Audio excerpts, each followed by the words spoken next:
It's a bit, um, the weather is a bit hot here. We're enjoying it like that. Those of you who are in the very cold weather, at least what we have, you guys don't have. We have Amala and Abula, and we have Ileño in Nigeria. You guys, Zambia people, you don't have house of pounded yam. We have it here in Lagos, so you should make your way to Lagos. Anyways, we're 30 on the call today. What's going on?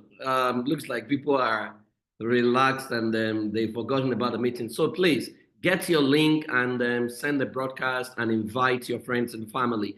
We're discussing family today. So please get your links and invite your friends, your families, the people that you know should be at the meeting. Send the link to them and tell them to join. That you want to give them money today because it's on rare occasion we get what we're going to be getting today. Our guest lecturer today, our guest speaker is someone we all respect. In my sector, she's the mother of our sector. We all defer to her. We all love, we respect her. She's our sounding board. Maybe one of the few people that can use Koboko to wipe my bum bum if I misbehave. They're one of the very, very few. She can call me to order anytime. She doesn't mince words when she wants to tell me what she thinks I need to do. So, House of Saviors, I hope you guys are ready. Please let's make welcome the one and only Mommy Mo as she takes us through the session we have today, which is basically on how to build an effective family system. Mommy Mo, you're welcome, ma. Over to you. Good afternoon, everyone. I'm very, very delighted to be here with you today. Thank you for inviting me. And today I'm going to be speaking to you on a topic, building an incredible system. Thank you, everyone. Thank you. I'm also really very delighted to see all of you today. Just give me a moment. I see that my necklace is not sitting fine. And you know, ladies are very conscious of such things. So let me just get that sorted out. And if it's not sorting out, I will then take it off. Okay, let me take it off. It's distracting me. Apologies, everyone. I was trying to look pretty, but I think pretty is not what we want here. The things we want to share. Okay, then. Thank you, everyone. May I have permission to share my screen, please?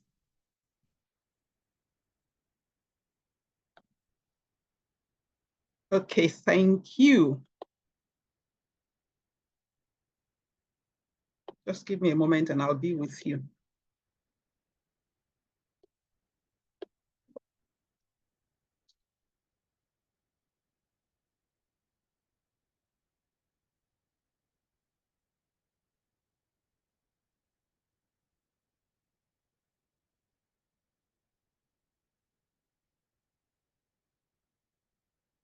All right. Good afternoon again, and thank you very much for inviting me to speak to you on the topic, building an incredible family. And I gave it a subtitle, Systems That Outlive Us. You know, today is Mother's Day. One of the things that I've tried to do all morning is to reflect on my mom, reflect on who she was, reflect on how she has impacted me and impacted my siblings and her grandchildren. And one of the things that is very interesting to me is that even though my parents didn't live in today's world and they never got anyone to talk to them about family systems, still they managed, to build an incredible family together. And now my siblings and I were actually studying what they did because apparently they had systems in what they did. It's we who were not aware of it and it was not taught to us. One of the things I hope that I will do today also is share with you so that you won't be like my parents who taught systems in a behind the scenes way. Rather, you will be somebody who would build your own family in ways that when your heritage after you are looking at you, they will know exactly what systems you passed on to them, and the systems you passed on to them will also be good ones. So yes, Building an incredible family, systems that outlive us. I'd like to know, as you're listening to me, when you hear incredible family, what comes to your mind? Please write that in the chat box. I won't be looking at it right now, but I'll definitely look at it later. The reason I'm asking you to do that is that no matter how fantastic the things I share with you today are, it is only you who knows what an incredible family means for you. And so you are the only one who's going to be able to determine these things that Modupe Ehirim said, are they things that I can use? So take a moment, before I start my presentation, and write down in your notebook and perhaps in the chat box, an incredible family. What exactly does it mean to you? I'll be with you in a moment for some. Okay. So while you're thinking what exactly is an incredible family that you're building that you want to build or that you're already building, let me ask you this question as well. What are you really building in your family? So if those of you who have visited your grandparents or your great-grandparents and they were alive, if you look at the screen right now, you would see the images of some huts, thatched huts in the village. For quite a long time, those are the kind of buildings that our ancestors lived in. What is interesting is that if you go to some villages now, you will still see some of those structures, even though the people who put them on have long gone. My own grandfather built a story building with mud. It was mud bricks that were used at that time. My grandfather died the year that I got married, 1985, but that building is still there. So, what is it that makes some of those buildings to still be standing now? While some other buildings that were built at that time, they are long gone. Those buildings are like your family as well. What makes a family to continue to exist, for people to continue to admire the people who come out of that family, for people to see that family and to be saying, those are the Ehirims, or those are the Fowowes. What are the things that you're really building in your family? Are you building systems that will outlive you, or are you building structures that are going to fade with time? Before anybody will build an incredible family, they first need to understand family systems. And because we're family systems engineers, most of us, when you hear family systems, you're just thinking of the things you learned during the FSC certification program. But ordinarily, whether you go through the FSC certification program or not, you understand family systems. The question is, what do you understand by family systems? So one of the things that happened to me in 2016 when I took the FSEC certification was that after Praise taught us about family systems and why we should be intentional and all those governance, economic, everything, I was just saying, I wish I had known this when I was younger and newly married. And that was a good wish. But when I got home, cold water was poured on me. Even though I was unaware of family systems, I had actually built family systems. And how did that cold water pour on me? I got home and I was reflecting on the things that we were taught in class, and I entered my son's room and it was very untidy. Clothes were thrown upside down. And then I entered the bedroom that my husband and I shared, and exactly the same thing was there. Our room was also very untidy. Clothes were thrown everywhere. And all of a sudden, it dawned on me that even though I had never heard the word family systems, systems had actually been in place in my life. Many of us think that when we talk about family systems, we're just talking of, the positive things, that make a family work well. The truth is that whether you are aware of it or not, when we're saying family systems, what we're saying is invisible but consistent patterns that shape how a family functions. Invisible, so you may not even be aware of them. You may not see them as patterns. However, they happen so consistently in the way that your family functions. So when you want to build an incredible family, the first thing you have to do is you have to even become aware. What are the systems that are already in place? Because if you already have a system in place and you want to build a new system, if you do not know the old system and if you do not dismantle the old system, the new system cannot take root. So in many homes, what we focus on is building structures. And I'm going to give you an illustration of what we mean by building structures. So for example, a man is a Yoruba man. He marries a Yoruba woman. Maybe he's an Ijebu man and his wife is from Ogbomoso like me. And then, they say we are Yoruba people, this is the way Yoruba people do, and they import things that, they saw their parents do or their grandparents do without asking, why were our parents doing things this way? Why were, our grandparents doing things this way? This pattern that I have seen my family do for a long time, why do they do it? So people who build structures are just taking ideas and models that they have seen somewhere without thinking, why were those models being done? So when you build structures, it looks like you are building a family. And that's the reason why maybe when your child becomes 18 years old, there is a struggle between you and them. Why? Because your child is being exposed to other systems which you were not exposed to, and you want to keep the structures in place. Because you have not asked these structures, why were they built?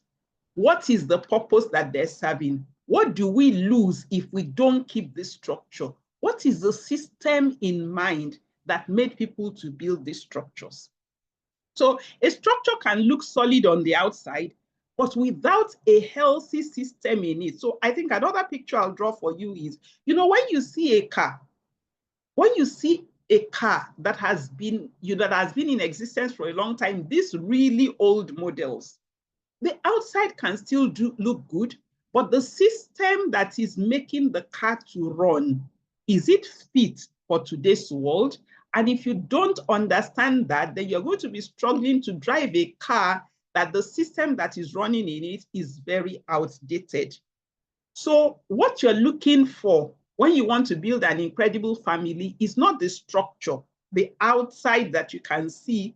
It's the systems, the things, the invisible but consistent patterns that shape how your family is functioning. The second thing also is you want to watch out for patterns. It's one thing to say, no, our family is a family of integrity. You can say that and declare it and tell everybody around you. The question is the patterns that show up in your family. Do they demonstrate that you're a person of integrity? Or do they demonstrate that your family deals in integrity? So you are looking for systems, not structures. You are also looking for patterns, not promises. Why does this conversation matter today? Let me give you context. My own grandfather and my grandmother on the maternal side came from the same town. They came from the same community. Their own grandparents also came from the same town, came from the same community.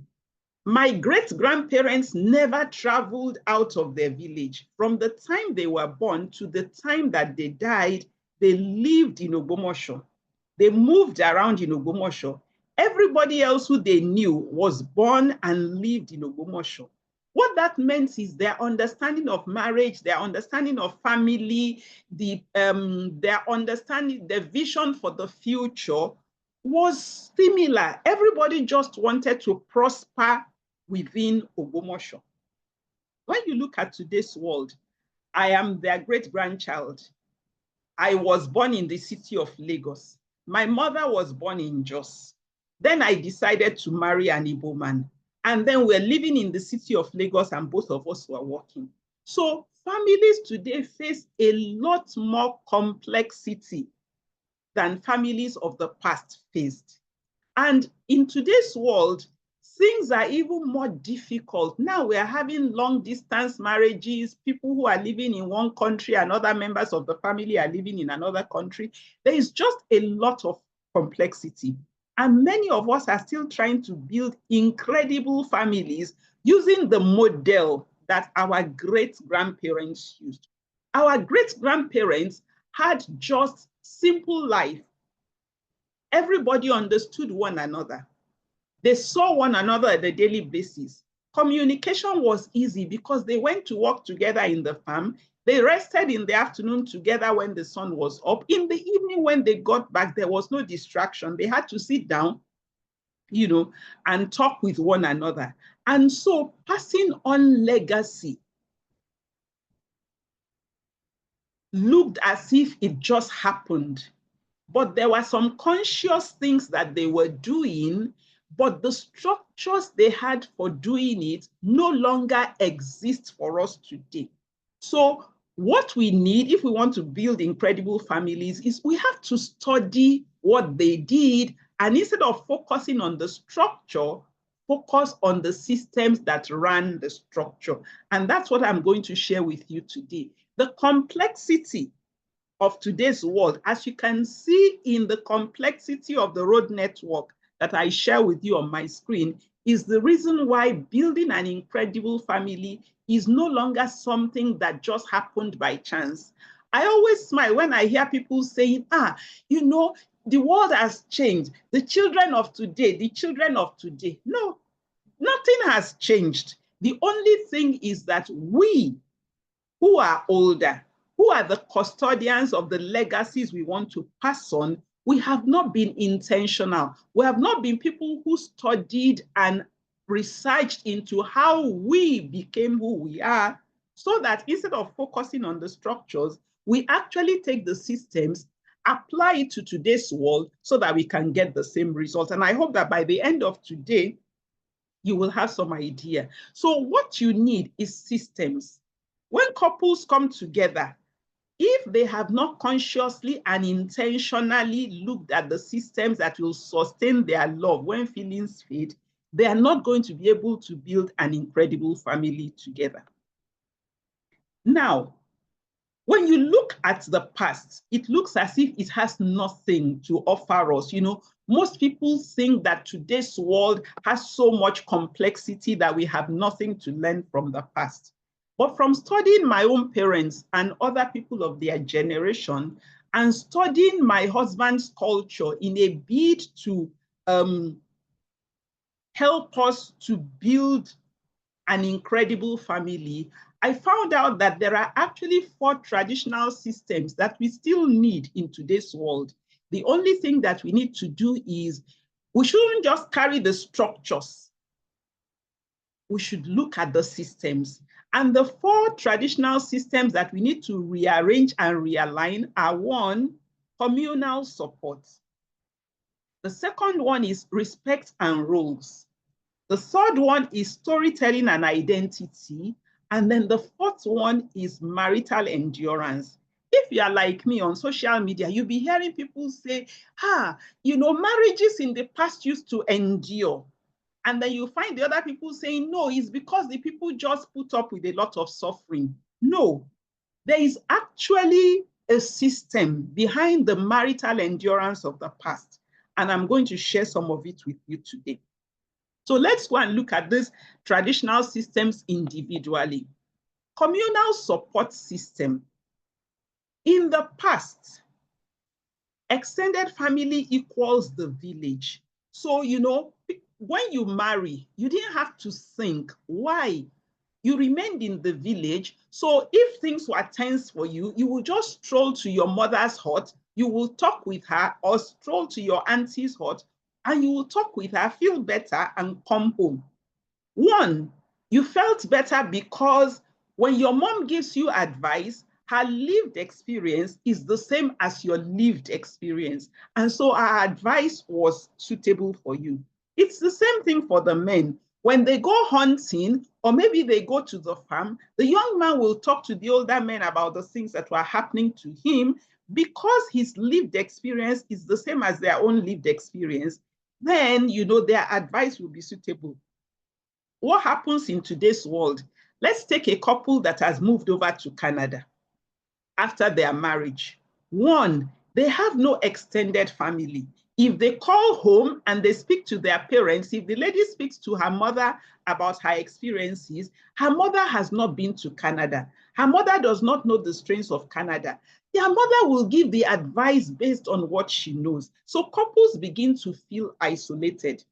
Now, it doesn't mean that the communal support system should be done away with. It just simply means that in today's world, you cannot insist that your family will be your communal support system. Not just because you're in a different geographical location.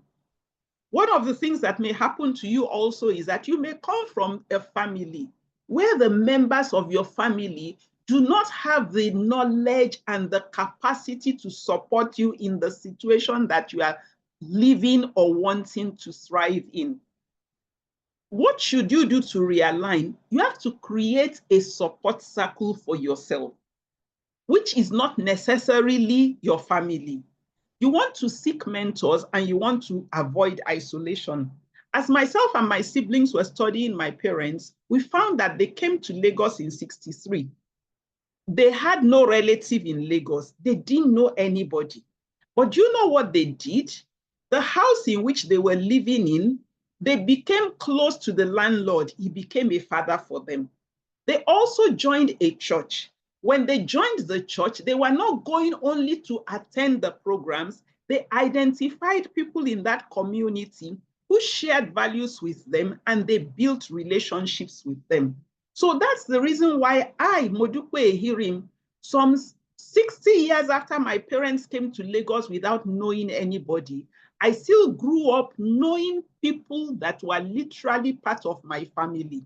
And so if you're looking at your communal support system now, and your family of origin cannot be your family of support, that's okay, either because you are not in the same place with them, or because they don't even have the capacity to support you. You can create what we call a family of choice. I have a young woman who adopted me as her mother. And one of the things that has happened now is that she has my siblings as my children as her siblings, my sisters as her aunties. And, you know, she just acquired a whole communal support system just by adopting me. We also didn't adopt her just on the face value. We were very intentional and deliberate. So if you want to build a communal support system, you've got to ask yourself, if you want to build an incredible family, you've got to ask yourself, what is the communal support system that is going to support me in building this family? And in case you think it is Mrs. Ehirim who created this idea, no. John Maxwell, who all of us know as a leadership person, actually wrote one book on parenting, Breakthrough Parenting. And he it was who shared his own life experience of how he was parented and how he is parenting his children. And he deliberately had friends that the only reason they were friends will be people who can co-parent his children with them. And I took that idea away from it and I started studying it. So the second system that you want to look at if you want to build an incredible family is the respect and the role system. Now, this one is a little bit tricky. In the past, remember, keep in mind, in your grandparents' time, your grandfather and your grandmother grew up in the same community. Respect and roles were clearly taught to them. The same thing that was taught to your grandfather is what was taught to your grandmother. In today's world, it is not so. There is confusion, there is competition, and there is tension. So the first thing that a couple needs to do is they need to realize that the confusion and perhaps the competition and the tension that is happening where respect and roles are concerned is not just because one person is bad or one person is good. It is more because what you were taught about respect and roles, what was modeled for you about respect and roles is definitely different from what your partner was taught. And many of us like to then go on and take models from other people around us. The reason why those models we take, remember what I said about structure? So for example, in church, when you just talk about anything, people will just say the husband is the head of the home. Well, that is true. The only difference is that until you understand why respect and roles were taught the way they were taught in the structures that you are trying to copy, you may just be adding more to your confusion, to your competition, and to your tension. What are some of the things that you need to do? You need to embrace what we call relational responsibilities. You see, when we look at the village and we're saying men were respected, yes, they were respected. Women too were also respected. Why? Because in the village, everybody understood why they needed the other people to do what they were doing.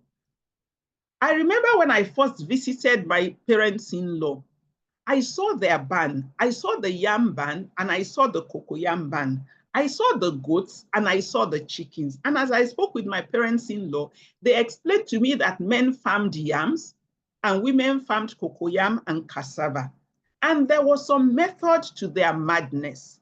The yam were the farm crops, which the family sold and all of those things, but nobody looked at cocoyam as how do you say it, as inferior to yam.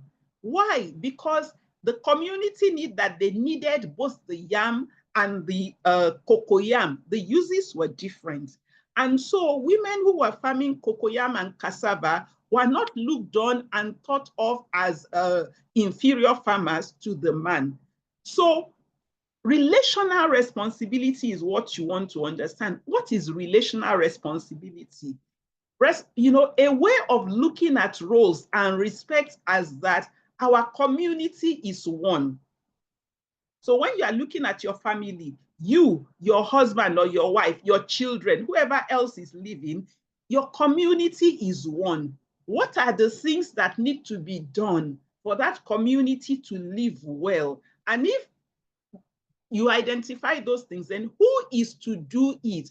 Everybody needs to do it in order for the family to be well. That is the reason why when you get to an office, a cleaner may be the person who is the lowest on the ladder.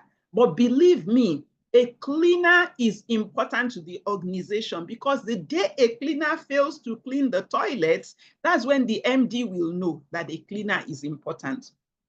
So you have to embrace what we call relational responsibilities. Know that all of you in your family matter.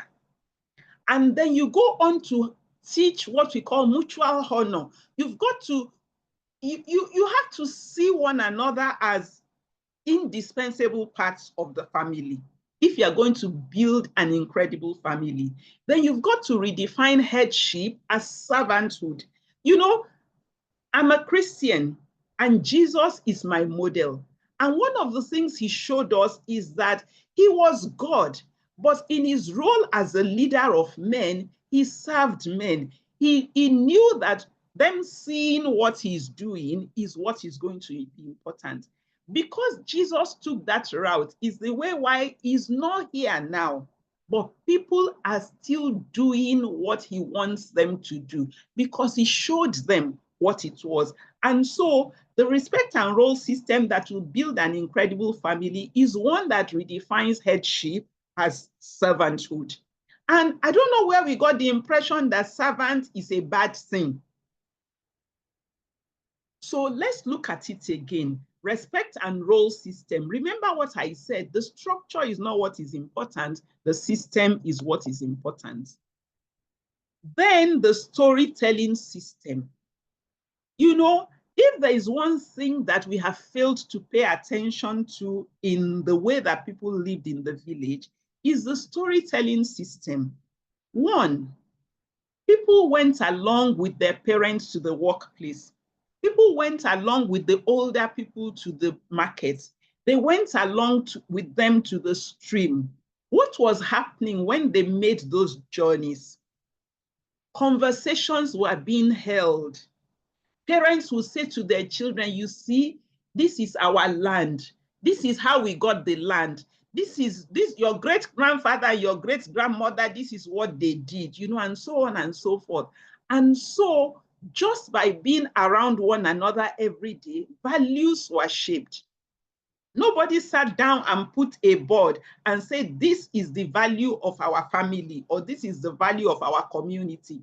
But by these daily interactions, and particularly also the moonlight stories, because there was no television to watch, because there were no devices, they had to entertain themselves. And in the process of entertaining themselves, they taught values, they taught principles by their interaction with one another.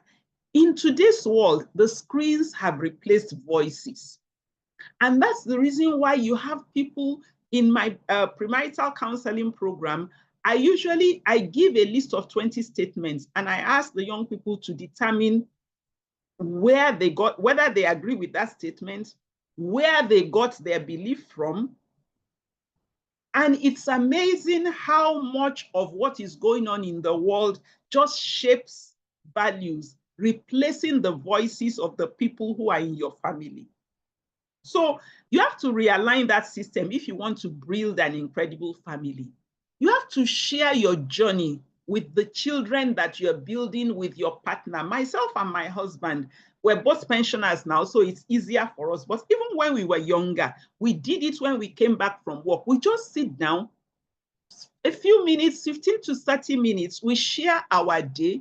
We also find out from our children how their day went. And as I'm growing older now, I had a conversation recently with my son, and he was saying how very hard it is to live in today's world in Nigeria, you know. And I then said to him, I wish your grandfather was here. And he asked me why. I said, it would have been good for him to tell you that he went to Alagnop Close when somebody did a fraud in his office in the 60s, and my father was taken along. Telling such stories to my son helped him to see that it's not today that people started doing corrupt things, and if you want to remain firm in integrity, you should do it. Because I then shared with him, your grandfather lived in this system, and he still decided that for him and for his family, we're going to be people of integrity, so you too can do it. Maybe things have changed now, and you have to look at your grandfather's systems and copy things from there that you are now going to use in today's world. So share your journey, share the journey of your family with the people who are coming after you. Then record your family testimonies. Write it down. One of the things that I've loved about the Koreans since I started watching K-drama is I'm just astounded at the amount of written record they have about families, about their communities, and so on. So begin to record your testimonies, encourage your children to record it, and then protect your identity through storytelling. You know, especially for those of you who are abroad now, yes, you are going to be assimilated. However, if you don't want your children to forget where they came from, you would have to protect their identities through storytelling and by telling them the things that you know. And if you don't know enough things to tell them, that means then that you need to begin working. The last system that I'm going to look at is the marital endurance system. Then people had the covenant mindset. And even though we find some situations which have now been highlighted to us of abuse, we will be doing ourselves a disfavor if we think that most of the people then were abusive. On the contrary, there were very many people in our communities in the village who had healthy marriages and who did well. What was strong at that time is that people had a covenant mindset to marriage. And so as you are building your incredible family, personally, I think that children ought to be taught about marriage now from when they're about 7 years. Why do they need to be taught? They need to know that, okay, you know what? If people do not marry well, communities cannot continue to endure. And so we begin to teach them about, how you communicate with one another, how you resolve conflicts, how you live with people who think differently from you. And this just becomes part of what we are modeling for them. Essentially, we're saying when you have a covenant relationship with someone, you make an effort to work at that relationship. Can you imagine what will happen when both men and women are growing up in communities that reinforce covenant mentality for them? Then you invite accountability. And I say to parents of young children today, you can't get away with what your parents got away with, which is when your children challenge you and you say, what do you mean? Am I not the person who gave birth to you? The reason why you can't get away with it is because your children are not growing up the way your grandparents grew up. Remember, in the place where your grandparents were growing up, people were accountable and there was a system of accountability. Because where you are living now is very different from where your parents lived, because you have voices that are speaking to your children, which you may never know about, you have to become people who are accountable even to your own children. Why? So that they can learn to question authority wherever they go. If you are the authority in the life of your family right now, and the young people in your family can hold you accountable, when they go to church in a city that you will never visit, and they join a religious organization, the culture of accountability that you have nurtured them in, that makes them able to hold authority to account, will come to the fore where they are. And if there is control and abusive control being exercised in that system, they will know that it is not the one for them. The same thing in marriage, the same thing in so many other things. So you want to reinforce covenant, but you also want to invite accountability. Then please share stories, real ones, not filtered ones. In my own family, we have people whose marriages did not work well. We don't shy away from talking about them. We invite the young people in our midst and say, let us examine it together. What do you think these people did that made them to land here? What are some things that they can do if you find yourself in such situation, such that things won't fall apart? So I've talked of your communal support system. I've talked of your story selling system. I've talked of your marital endurance system, and I forget the fourth one, but you will see it when you are watching the replay. Essentially, these systems existed in the village, but we have overlooked them because we were focused on the structures. And what I'm saying to you today is that if you want to build an incredible family, you can actually take these systems and realign them to your world today. And I have shared some of the things that you need to do. So when you look at it, one of the things that you're going to do when you have done that is to now begin to define your family systems. What is family governance for you? What is your communication style? What are the conflict habits? How do you resolve conflicts when they are addressed? When they come up, what are the parenting patterns? What are the financial values? What are the faith expressions? And you may look at a number of things. I will share with you some things from my own experience.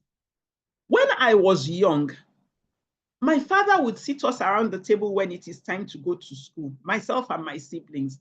And he will have us, we would make a list of the things we want to take to school and we will put numbers against it. My father would require you to say, this is what you need, this is why the price is justified, and all of those kind of things. And he would listen to me and my siblings, all 5 of us. And I remember he would then say to us that, well, you have made good points for why your allowances should be increased. However, you know that my salary has not been increased. And so the amount of money I still have to give you is the same I had before. And so because of that, I will not be able to increase your allowance. I didn't know at that time that my father was helping me to understand family governance. Can you imagine when I got into my marriage and myself and my husband had different perspectives? It made it easy for me, instead of just thinking, why is he oppressing me, to understand that, okay, we are having different perspectives, let's look at it. My mother also had a habit. When you go to report to her and say, see what Lagbaja did, then she will say, is that what Lagbaja did? Okay, call Lagbaja. And then she would also listen to Lagbaja, and she would help both of you to see how you contributed to the conflict. And she would have you talk about it. And I remember she would then say, and you people should hug one another. Why? Because a hug closes the distance between two people. Can you imagine what that did to me, the way I perceived conflict when I married? And so you can't live in today's world without consciously defining your family systems. Why? Because you are no longer living in a community where everybody in that community has the same family systems. You are now creating your own family in a place where even in your living room, different ideas about family systems are being introduced to your family members, and they're influencing them without you being aware. You have to consciously define your family systems and bring everybody on board on it. And then, of course, you have to create your family code. In my family and in the family I came out of, our family code is no one must be left behind. No one must be left behind. We've had incidences in our family where we have people who have stepped out and who are living in a way that was not the way we wanted us to. We think they should live, because we have this code of no one must be left behind. We always creatively look for ways of, so if you want to bring somebody who has chosen not to be a part of you back into the fold, what should you do? But the reason we do that is because we have a covenant mindset, because we know what our family systems are, and we have a code that tells us what to do. Even if the person decides to isolate themselves from us for a long time, we will never forget about them. We will not throw them away. Why? Because our family code is no one must be left behind.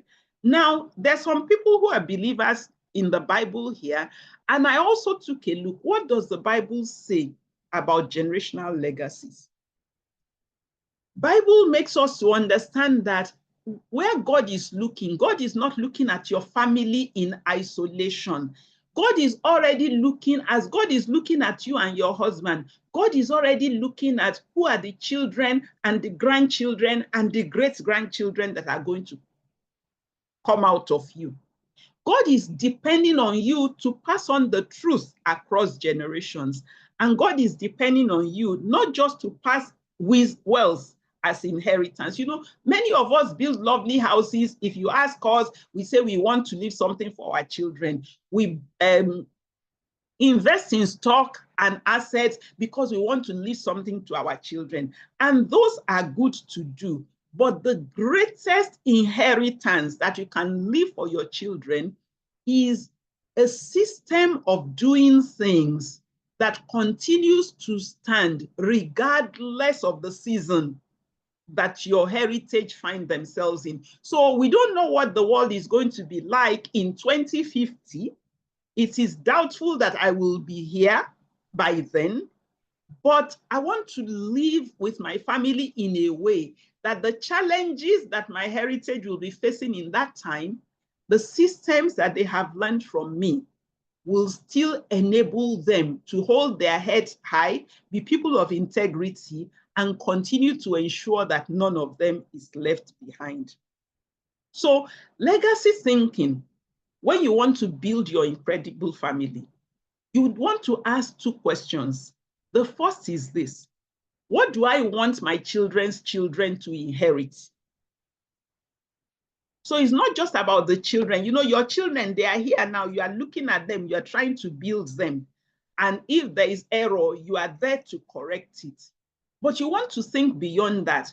What is it that you want to give to your children? How do you want to give it to them such that when you are no longer here, even your children will successfully pass it on to their own children? That's the first question. The second question is, what is it that must stop with me? That is, you're looking back, you're looking at the patterns and the systems that are in your family, and you are saying, oh no, this one does not sustain family. It must stop with me. Then you must also ask yourself, what is it that I will continue? Because perhaps you already have some things that are actually good and you want to continue them. Then lastly, you must ask, what is it that I must start? There are things that will make your family to be incredible, but up until you, those things never existed. You need to start them, and when you start them, do it in a way that when you are no longer here, people will still continue to pass it on. So you may not come from an incredible family. You may not come from a perfect family, but a family that outlives you can come from you. So don't just build a marriage. Build a system of values, of habits, and of faith that can live beyond you. Thank you for having me. I'm going to stop sharing my screen now, and I'm going to take your questions. One, I prepared a worksheet, which I've already shared, and each of you is going to get that worksheet. Why? Because I would like for you to listen to this again. It's not my intention to share something with you that will just go and file away.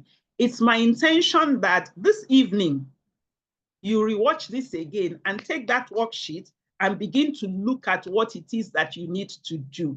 And you don't need to focus on too many things. You just need to choose one or two and come back again from time to time. The world needs you to build an incredible family. I work with young people, and one of the poverty indicators for me is that most of them have never, they've not seen a family. That is where they came from, their community. Most of what they see, they've not seen what we would call an incredible family. So the world needs you who is listening to me today. By reason of you listening to this, you have received something that God, your creator, is going to require you to give account for. And what he would love for you to do with it is build an incredible family so that somebody else who is looking for what that family should look like would be able to look at you and say, okay, I can see one to copy. Thank you for having me. Thank you very much, Mommy Mo, for that. I don't know how best to describe what you just shared. I think it's a revolution you're building our brain, and there's a lot of revelation and insight that you have shared. Please, guys, can you appreciate Mommy Mo? I mean, we don't expect anything less than that. Mommy Mo knows our onions. And so, if you have a question, you can raise your hand, or you can send the question to the chat box. But Mommy Mo, I would like to start with a question. One of the most important questions people ask is, I want to build this kind of family, but I'm married to a man who doesn't listen to anybody. In fact, he will not go for seminars. And we know that a lot of women are attending seminars. He doesn't even, he's just talking his ways. It's either my way or no way. Don't bring all this Onyibo thing to me. You know, he's not interested. How do you handle this kind of situation? I think, women who think like that, and that's why I said they have carried the structure of the village. You know, we do need to study a lot of things. The power of one person is grossly underestimated by many women. We're taught in family systems engineering that system, and you saw it, invisible.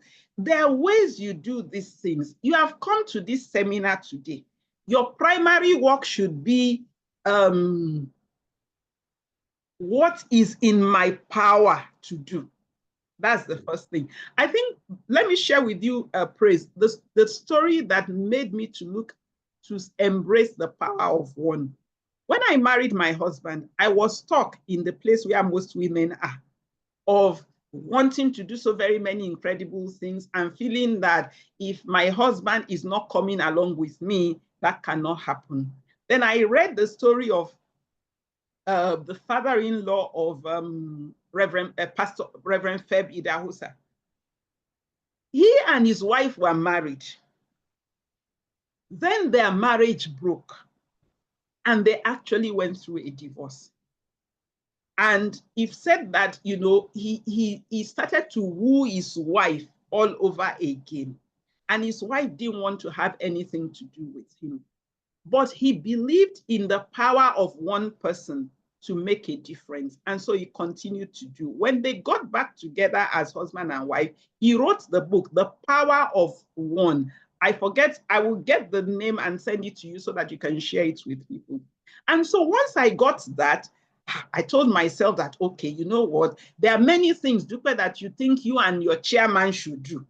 However, if your chairman is not wanting to do anything, nothing spoiled. What is in your own power to do? I remember at that time, many people don't know this about me. I couldn't go to Bible study. I couldn't go to prayer meeting. I couldn't go to anything. Even after service, if I stayed too long, if he asked me, do you want to marry the vicar's? Do you want to become the vicar's wife? However, I just decided that, okay, you know, we cannot stay too long in church. My neighbor was running a Bible club for children. I started sending my children to Bible club in the evening. When I come back, I will pray with my children. Man is the spiritual leader of the house, but man, if man is not calling us to pray, how does that mean that prayer will not reach God? So for me, you know, I just decided that, wow, okay, I know the kind of family I want to build. I know how I will want my children to be. I didn't spend too much time quarreling with my husband about whether he agreed with me or not. I just suddenly found ways of doing what I could do. The ones I could not do, I left it. If you get the worksheet I shared with you today, I already anticipated this question. And so I also wrote inside it that even if you are the only one who is looking at this thing, because look at it, you don't need to sit in a community, you know, how shall I put it? The first family meeting I had, having a family meeting with my children, my husband was not present in that family meeting. If I had said, because husband is not wanting family meeting, let us not do family meeting, my children will not know about family meeting. My children will not learn in a community. So I said, okay, man is not coming to family meeting just yet, let's go. When my son said to me, Mommy, why do I need to go to church? After all, Daddy is not going to church. I said, actually, you don't need to go to church. You just need to know God. Now, what was I doing? Even in my situation, instead of going and be crying and say, you see, when husband is not going to church, that's what's going to affect children. I took it over, and in the home, we started reading the Bible. I said, let us go and see what God says about knowing him. Now, all of my children are grown up. My husband and I are now also on the same page. When I read a book, instead of saying, this is a book, I think you should read it, I'll just say, hey, husband, you know, Oyibo people are very wonderful. They have written books about everything. Can you imagine? They even wrote this kind of a book and they say we should be doing this and so on and so forth. Whether he agreed with me or not is not what is important. If you can teach your child to be potty trained, you can teach your partner to come along with you. All that is happening currently is that you are at level 10 and your partner is in level 0. You must come down and ask yourself, if somebody is in level 0, and that's why I use the potty training method, and I'll explain it and then I'll keep quiet. When you want to potty train a child, the child does not know the value of the potty training. Any woman who is here or any father who has been involved in potty training will experience one frustration. That child, you will carry the child and show the potty and do everything. The child will be smiling at you. The child will now stand up. And immediately the child stands up and you are thinking, this child is not going to poop. And you wear the diapers. What will the child do? The child will poop. I've not seen a parent who gave up because the child was doing that. Why? Because the parent knows that if this child is 5 and the child is not potty trained, I will be embarrassed. So they find that patience from somewhere. You need, in working with your partner who is on level 0 in an area where you are on level 10, to go and acquire how the process of potty training and then apply it. You don't get angry with that person, because you are the person who is currently aware of the implications of that person not going along with you. And then you ask yourself, how will I work with them? And you patiently, every parent who exercises that patience eventually gets a child who is potty trained. But until the child becomes 25 and has their own child, they never even realize what the parents did for them. Wow. Thank you very much, Mommy Mo. I love the analogy, the potty training analogy, because like we always say that you don't change people on your terms, you change them on their terms. And but the question is, do you really, really want to make this work? It's the best way is to prevent it, and the best way to prevent it is to do a proper premarital and avoid someone that you are not on the same level wavelength. But now, if you are in the case, then you have to find a way to make things work. I think, please, let me also add this, please. You know, there's something that people who are already married and who now realize this thing need to understand. You are not a victim. It's very important. You know, if you are responding to your situation as though you are a victim, you're going to do yourself a disfavor. I always tell married people who come to me where these differences exist, the first thing that the partner who is at level 10 ought to come to terms with is that they are responsible. That is, there is no nice way of putting it. You have what you chose. Let me say that again. You have what you chose. When you accept that it is me who chose this person, one of the things it does for you is that you begin to look for the solution within you. When you are thinking, see what I have gotten myself into, you'll be looking for the solution outside of you, and you'll be looking for the solution with the person that you require to change. It's a very, there's a lot I can't tell you here, but I'm telling you the story of my life. So if you think you have seen something that you will not be able to ever overcome, just look at me. And if you are ready to pay, come and do a private session with me. I will tell you the story of my life. So it's not today that people started marrying people who they were not matched with. However, the person who puts the locus of control on themselves is usually the person who makes the most progress in getting their partner to become aligned with them. Thank you very much, Mommy Mo. How do you undo a situation where the husband, is scientific, is, well, maybe rational, and then the wife believes in many prophets, and that is creating chaos in the family, where someone wants to build this incredible system, but married to someone who also have external forces, who see visions, and then what can go wrong. And so indirectly, the man is frustrated, that even though he's married to this woman, there are other forces that he has no relationship with who are controlling his family. How do you handle that kind of thing? Okay. I think, again, there are many things. See, the person you married is a stranger to you. And even if you have been married to them for 15 years and you have never taken the time to truly study them, it means they're still a stranger to you.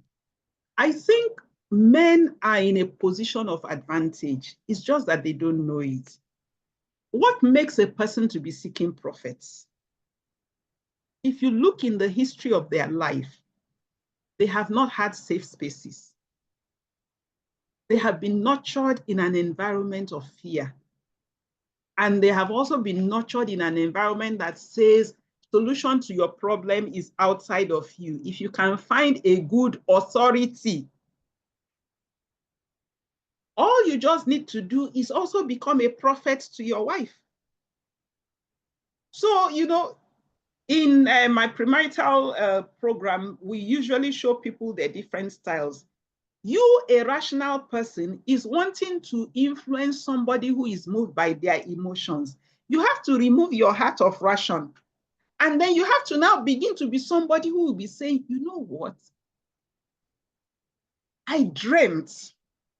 And what God gave me is that we should use this. And you now go to that Bible and carry all of the people who use that kind of thinking to work. So you won't go to your partner and say, I went to House of Saviors and they say we should create systems in our family. You will go to the Old Testament and say, God is a wonderful God. Can you imagine when God was going to start the nation of Israel? He took them up to the Mount Sinai. And, you know, Moses fasted and prayed for 40 days and God delivered to him the 10 commandments and they embraced it. Wife, let me and you also go up to the mountain for 40 days and receive from God the system that he wants us to do. What do you think that woman will do? And if you continue to do that kind of way, but honestly, dear sir, who is asking that question, what has happened is you do not understand the village that your wife came from. And because you do not understand the village that your wife came from, you do not know the systems. Your wife is holding on very firmly to the structures. I had my niece staying with me, and she said to me, Ma, when she wanted to marry, you know, she grew up in a white garment church where they see things. And she said she has told her husband that, you know, when she marries, she'll be going with him to the Anglican church, but she wants to be going to this church. Then I said, how will you do that? You are in a culture where the woman follows her husband to the church. Don't you think it will create problems? And then she gave me the expo. She said, Ma, you know, in that place, they see vision and they do a number of things. I said, okay. I said, but you have lived with me for many years. She said, yes. I said, don't I also see dreams and visions? She said, yes, you do. Which church do I go to? I say, she said, I go to an Anglican church. I say, so how is your capacity to see dreams and vision going to be diminished? I said, all you have to do, I said, can you become the person who will be seeing the dreams and vision for your husband? And then two of you can visit your family. If I said to her, no, how can you be going to another church when your husband is going to church? I will be fighting with her at a level that she cannot listen to me, because it would be that I'm not seeing her points. But for me, I also knew that I wanted her to start going with her husband. I didn't even know that when they marry, she'd be living, you know, she and her husband will be living with her parents-in-law. Can you imagine what would have been happening in her marriage? She's now been married for 3 years. They have never called me one day to come and resolve any issue. So occasionally she would go and, you know, go to her church of origin to do programs with them. But essentially she accepted that she could be a proper member of the Anglican church without trouble. So those people are speaking into that person's life because that person has accepted them as their authority figure. If you are quarreling with her every day, essentially you are saying to her, don't depend on your lifelines. All you just need to do is, how do you, I like using baby things. How do you walk with your baby so that they no longer hold on to the bottle? That's the kind of thinking that you have to embrace with somebody in that situation. Okay. Thank you, man. This person is saying, please, how do you handle a husband who is consistently cheating and refuses to go for counseling? He mocks you when you go to church in front of your children. Your pastors have said you should divorce him since he does not want to change. Number one, if you have such a situation like that, you don't need to wait for you need to go to counseling for yourself. And when you go to a counselor who understands infidelity. Praise, you need to do one of these programs where all we are coming to do is educate people about infidelity. Because when you know what is happening, your language and your way of conversation will change. The person who wrote that question, please, right after this call, go and buy the book, Boundaries by Henry Cloud, and read it. I think he also, Gary Chapman also wrote another book, which I have the soft copy and I would send. Why am I saying this? Anybody who is cheating and has been cheating for a long time, there are fundamental things that are out of place in their life. And just by campaigning to them will not bring about a change. You need to know all those things so that you can become strong in the way that you're going to address issues. You are not going to be saying, follow me to counseling. You're just going to be saying, if you continue to do things like this, this is the way I will do. The second thing is that you then have to decide, are you going to continue in this marriage even though this person is not changing?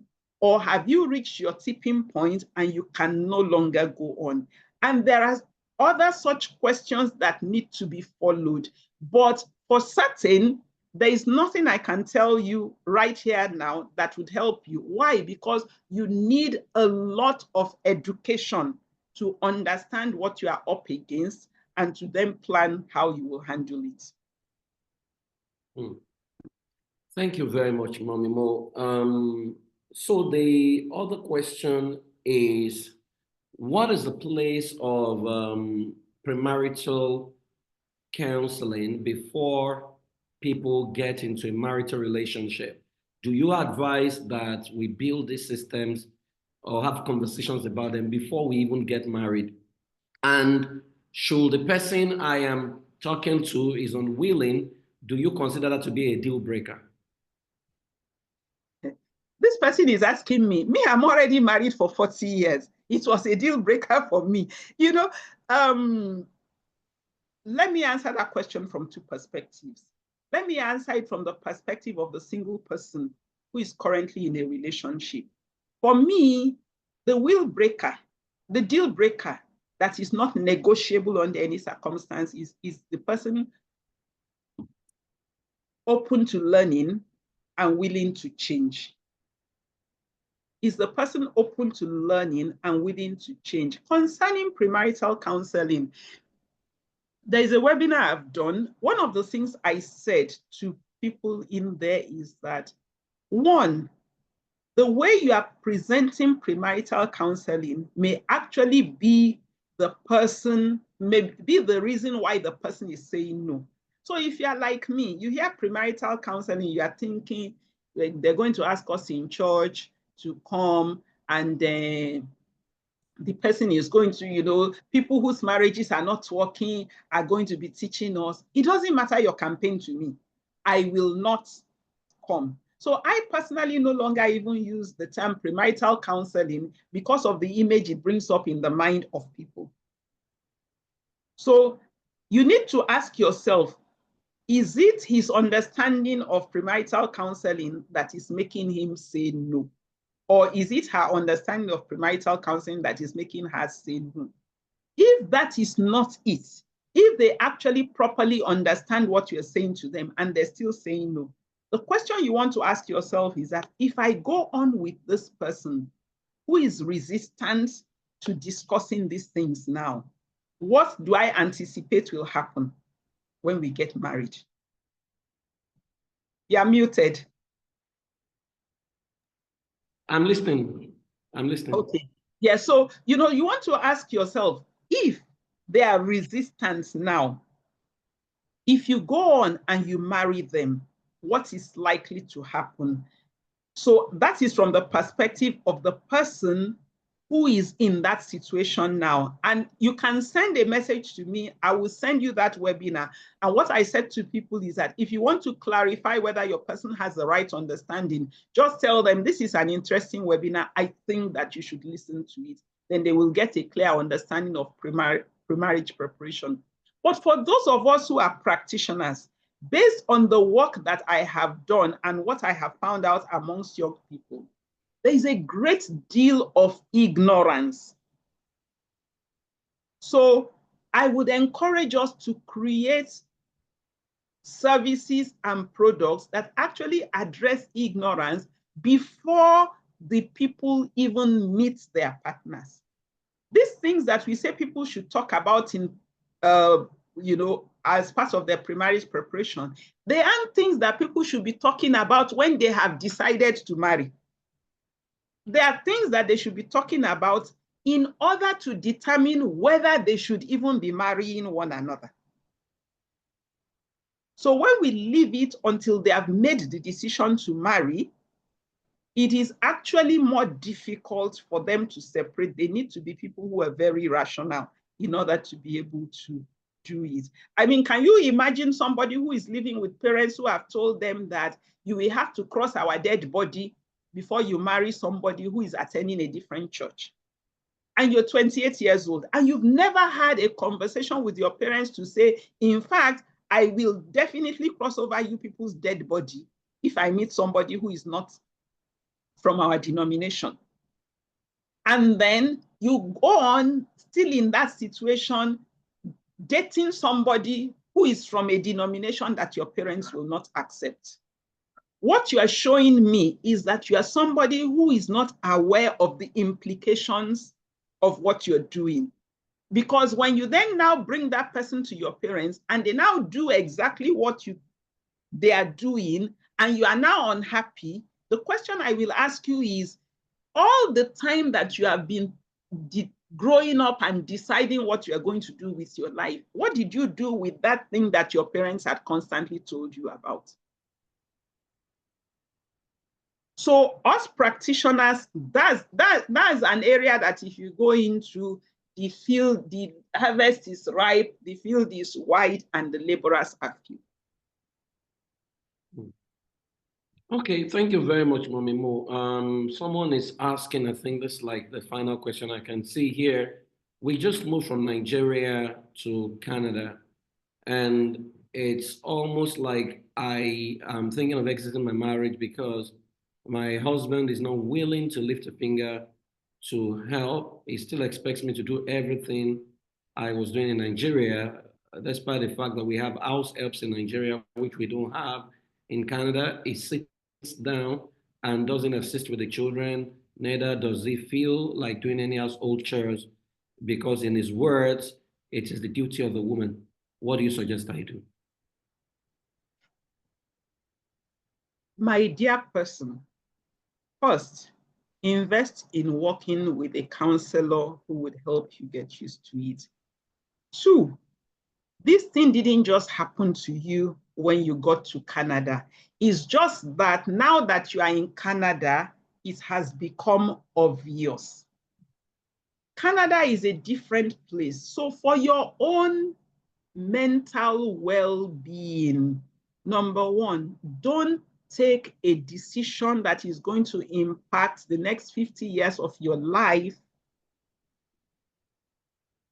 when you are emotionally upset. That is don't exit this marriage just because of what is happening. The next thing you have to do is come to terms with the fact that, you know, some of us women, we too, we are super women. Look at your entire structure now. Identify, as you see me, so Mommy Mo that is sitting in front of you, my house is swept only once in a week. Why? My dear chairman doesn't want a live-in house help. I cannot be everything that I am and still keep the house packed and clean. So you actually come to my house on some days and there is dust on my table. And I have allowed myself to become comfortable with it. Is it nice to have a clean house? Is it nice to do a lot of things? Yes, but you are only one human being. However, like I always say, if I say to you, go left or right, based on the question you've just asked me here, I am likely to mislead you. It will be very important to get the context of your situation and then help you to think through the strategies that you can do. I would say that you should explore those strategies first before thinking that you have gotten to the deep end. Why do I say that? This man didn't get to Canada and become somebody who will not lift a finger. He's probably about 40 years old. He has not lifted a finger for 40 years. If he's going to change, that change is going to come gradually. It's not going to come immediately. The last thing I'm going to say is the grass always looks greener on the other side of the fence. You don't know what the person there is doing to tend it. If you allow yourself to be moved to saying, I will exit this marriage, please investigate what will be on the other side of that exit before you quickly jump into it. You might end up being a single parent. You might have an acrimonious partnership. You have not told us that anything else is wrong in that marriage other than what you have just said now. Please, definitely go to work with a counselor who knows how to handle these kind of things. And there are quite a number of them.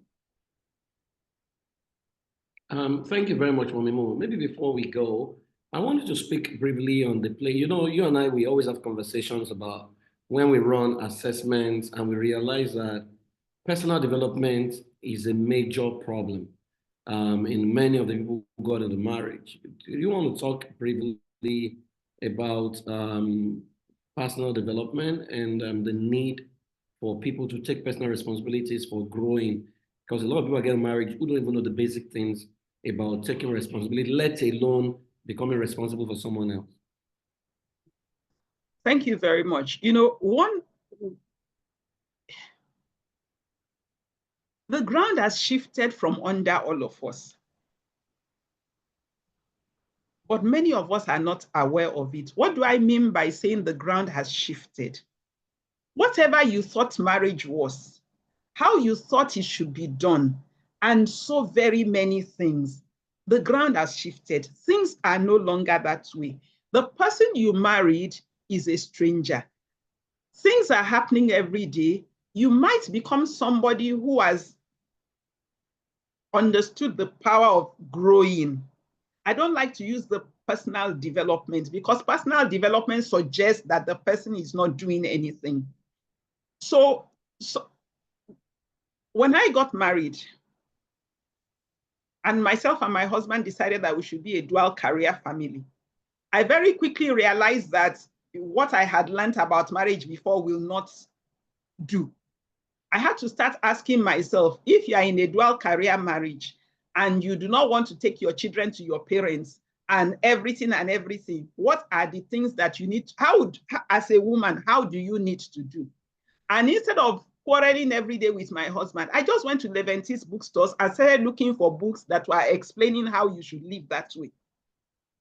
So when we say personal development, it looks as if you need to go for training. I look at it as growth. When you recognize that the ground has shifted from under you, when the ground has shifted, you may perceive that the ground has shifted. Your partner may not perceive that the ground has shifted. If your partner has not perceived that the ground has shifted, you are now having two situations. The ground has shifted, and you are with somebody who is not even paying attention to which the ground has shifted. If you want to survive, and I'm going to use what they tell us in the airplane, you know, they say when cabin pressure drops, oxygen mask like this will fall down. And what do they say to us? They say, even if you have an infant, what should you do first? Put on your own mask. Growth, personal growth, that's what it is about. You are not even talking of your marriage now. Put on your own mask. Putting on your own mask means looking at your situations. The question that you are constantly asking is, if I'm to survive and thrive in this situation that I have, what do I need to do? The challenge many of us face, and it comes from us not understanding that the ground has shifted. When you and your partner were born into the same community, exposed to the same values, exposed to the same vision, in that kind of a situation, when issues arise, they will call family meeting. The people leading the family meeting and the people who brought their complaint, all of you are seeing the same things.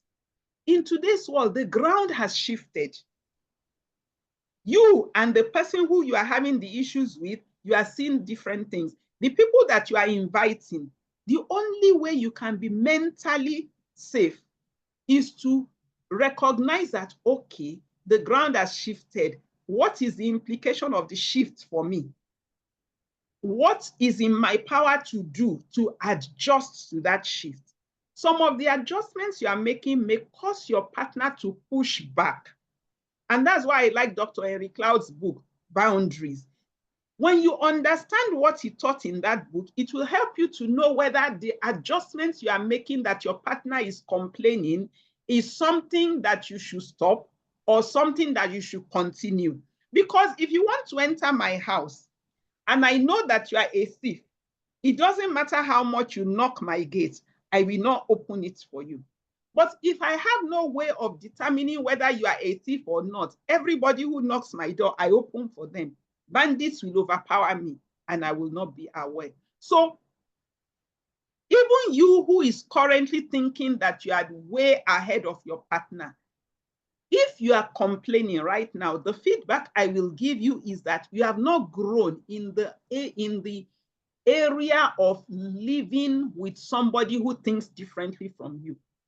When I teach the young people in our Get Yourself Ready for Marriage program now, and in my premarital sessions, I tell them that one key skill that makes for you to be happy in marriage is your ability to live with somebody who thinks very differently from you.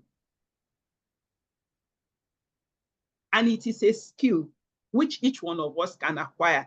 I think that if you're looking at personal development right now and you are a married person, that is the chief one that you should focus on, because that is the one that will take you to peaceful ground very quickly. This person is different from you. This person will grow at a rate that is different from you. This person may not even be interested in the things that you want to grow in.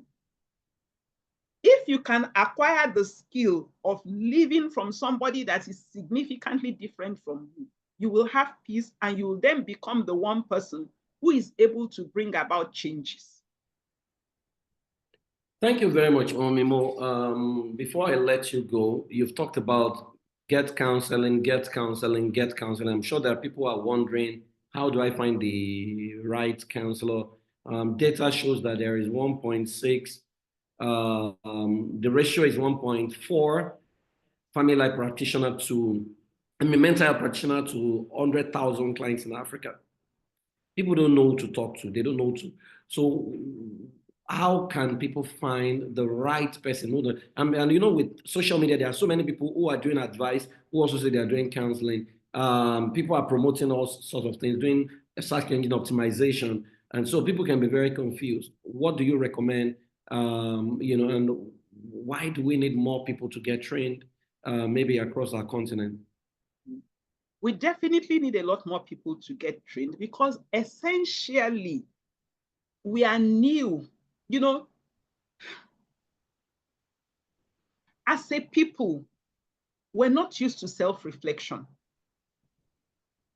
We're not used to sitting down and thinking things through. Whenever we meet a problem, our culture has nurtured us to go and look for who to ask for advice without even thinking what is our problem.